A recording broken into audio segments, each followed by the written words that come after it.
혹시 한동훈 전 대표에 대해서는 출마를 좀 조언하고 계신가요?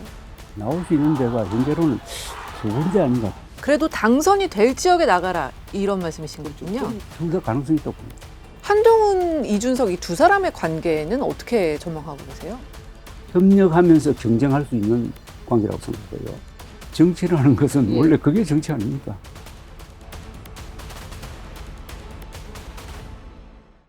네, 지식의 발견 조갑재 대표님과 대한민국 보수 이야기 함께 하고 있습니다. 대표님, 지방선거 얘기 좀 해볼게요. 이게 100일도 채 남지 않았는데 결과 예측부터 좀 들어보겠습니다. 모든 선거는 프레임 선거입니다. 프레임을 어떻게 만드느냐고.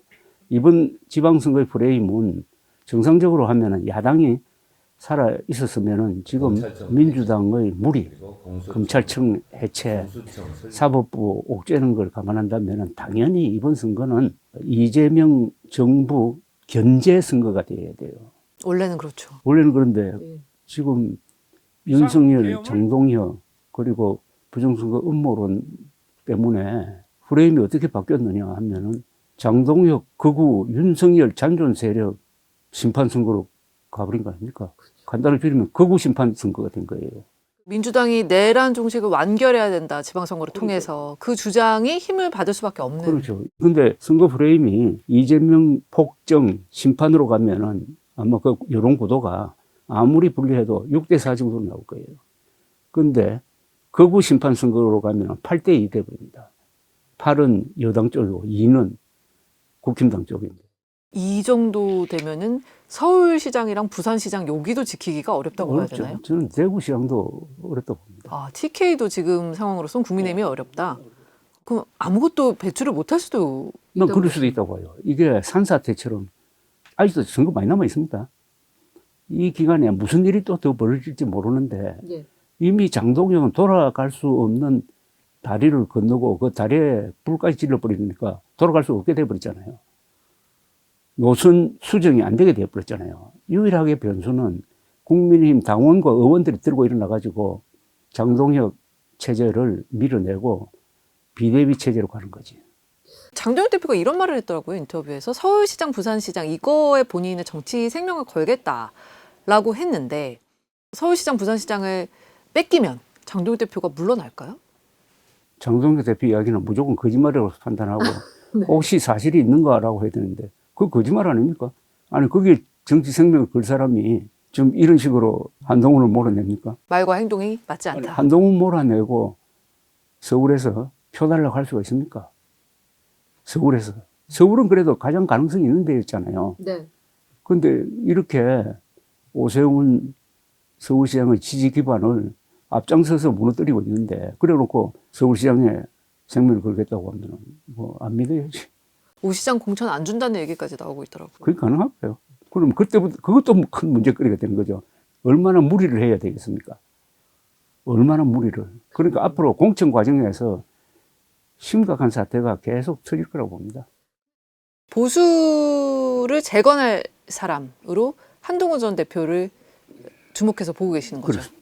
어떻게 보면은 지방선거 이후에 한동훈 전 대표가 좀 새로 보수를 잡고 이끌어가야 된다 이렇게 생각하시는 걸까요?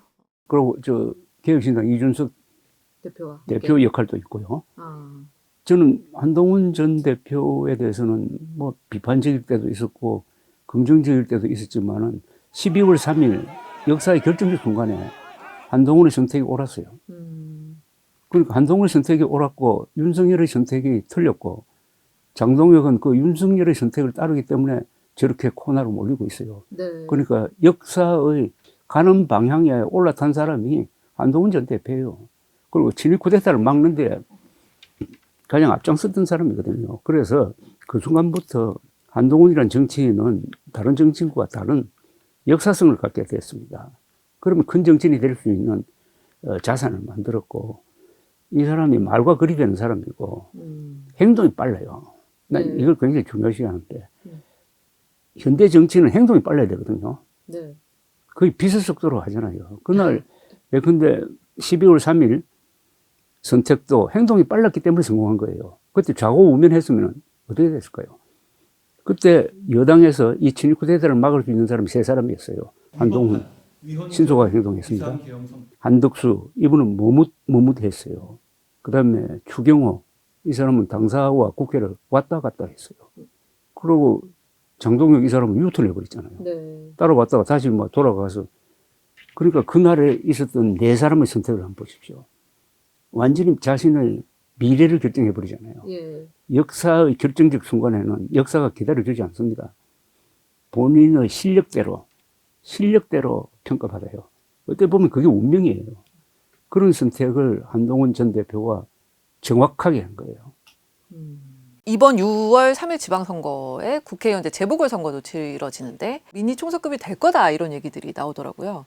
뭐 많게는 한 10곳 안팎까지 치러질 거라고 하는데 혹시 한동훈 전 대표에 대해서는 출마를 좀 조언하고 계신가요? 어떠세요? 지금 출마하려면은 지방자치단체장으로 출마할 수는 없잖아요. 그죠? 본인도 그 부분은 선을 그었고요. 예. 이제 정치를 해야 되니까, 중앙정치를 해야 되니까. 그러려면은 국회의원이 돼야 되는데, 나올 수 있는 데가 현재로는 두 군데 아닌가, 부산에 예컨대 전재수 씨가 출마한다면 그 지역이 비게 되잖아요. 네. 예. 그리고 대구에서 예컨대 주호영 지금 국회 부의장이 후보가 된다면 그 자리가 비게 되잖아요. 네. 그런 데서 출마할 수 있다고 생각합니다. 부산, 대구 정도. 그리고 거기는 명분이 있어요. 그리고 전국적인 관심을 끌 거라고. 혹자들은 인천 계양이나 충남 아산을 얘기하는 사람들도 있었거든요. 그 좀 뭔가 부자연스럽게 보여요. 자연스러운 선택이라 해야 되는데 예. 지금 자연스러운 선택은 보수의 헤게모니를 잡는 거 아니겠습니까? 예. 예, 정통 보수를 기치로 내건 그 의미를 충족시키려면 경상도에서 당선되는 게 맞죠. 그래도 당선이 될 지역에 나가라 이런 말씀이신 거군요. 저는 둘 다 가능성이 있다고 봅니다. 그러니까 관심을 끄는 거 아닙니까? 당선 확실하다면 그건 재미없잖아요. 네. 아슬아슬하다. 예. 이렇게 보여지잖아요, 지금은. 거기는 이제 그 지역이 좀 어떻게 될지 끝까지 좀 봐야겠네요. 그렇죠. 근데 만약에 부산이나 대구가 출마할 여건이 안 된다 하면 출마를 하지 않더라도 한동훈 전 대표에게 그런 역할이 주어질 거라고. 그걸 지금 일종의 빌드업하고 있는 것 아닙니까? 예. 그러니까 이미 한동훈은 하나의 세력 아닙니까? 지금 국힘당 안에서 한 20명 정도의 지지 세력이 있잖아요. 네. 또 본인의 상당한 그 능력이 있습니다. 말과 글이 되고 행동이 빠르고 그 한동훈이 한 말은 다 바로 기사가 되잖아요. 그런 사람 우리나라에 몇 사람 없잖아요. 이미 국민들의 지지가 그만큼 있다는 거고 그 다음에 대중 동원력이 있더라고요. 대중 집회를 하면 많이 모여요. 나갔다 오셨죠? 예, 자발적으로 모이더라고. 예. 자발적으로. 거기 또 현장에 나가시니까 좀 예, 느끼셨죠? 나와서 느끼는 게 그 분위기도 괜찮고요. 그래서 이제 한동훈 전 대표가 뭐 대구를 시작으로 해서 그런 민심 투어에 다시 시작한다고 하더라고요. 지금 상황에서는 쓸 수 있는 최선의 카드라고 봐야 될까요? 그렇습니다. 왜냐하면은 정치인은 잊혀지면 안 되고 항상 뉴스를 만들어야 되고 네. 그 다음에 이게 대중동원하는 게 저게 옛날 방식은 맞아요. 옛날에 뭐 김영삼, 김대중, 여의도 광장 이런 데서 막 수십만 명 모으고 가던 그러나 역시 정치는 그게 중요해요. 한국의 정치는 광장과 거리를 놓치면 안 돼요. 한동훈 전 대표와 함께 꼽으신 인물이 이제 이준석 대표를 말씀을 하셨는데 대선에서 떨어진 이후에 예전만큼의 주목을 받지는 못하고 있는 것 같아요. 그럼에도 계속 대표님께서 눈여겨보시는 이유가 있을 것 같은데요. 그러니까 합리적 보수 입장에서 한번 생각해 보십시오. 합리적 보수가 과연 장동혁이 지배하는 국힘당 후보를 찍겠느냐? 찍을 마음 없을 것 같아요. 네. 그럼 어떻게 되느냐? 그렇다면 민주당 찍겠어요? 기권할 가능성이 많아요. 그러다가 보면은 개혁신당이 보일 거라고. 그걸 이준석 대표가 잘 잡아야지. 한동훈, 이준석 이 두 사람의 관계는 어떻게 전망하고 계세요? 그 사람의 공통점은 계엄에 반대했고 부정선거 음모론에 반대했는데 특히 부정선거 음모론과 제일 열심히 싸웠던 사람이 이준석 대표예요. 그런 점에서 우리 국민들이 감사하게 생각해야 됩니다. 이준석 대표에 대해서. 근데 두 사람이 말과 글이 되고 능력 있고 그러니까 또 라이벌 의식도 좀 있을 것이고 해서 협력하면서 경쟁할 수 있는 관계라고 생각해요. 그런데 이런 사례가 과거에 우리 민주화운동을 이끌었던 김영삼, 김대중 사이가 바로 그거거든요. 그들도 서로 좋아하진 않았습니까? 두 사람은 격렬하게 싸웠고 또 화끈하게 협력했던 사람입니다. 그래서 두 사람이 대통령이 된 거예요. 예. 지금 돌이켜보면 정말 근사한 협력과 경쟁이었다고 생각합니다. 근데 두 사람 사이는 나빴어요. 나쁘더라도 딱 계산을 해가지고 대의를 보고 합쳐야 되겠다면 합쳤어요.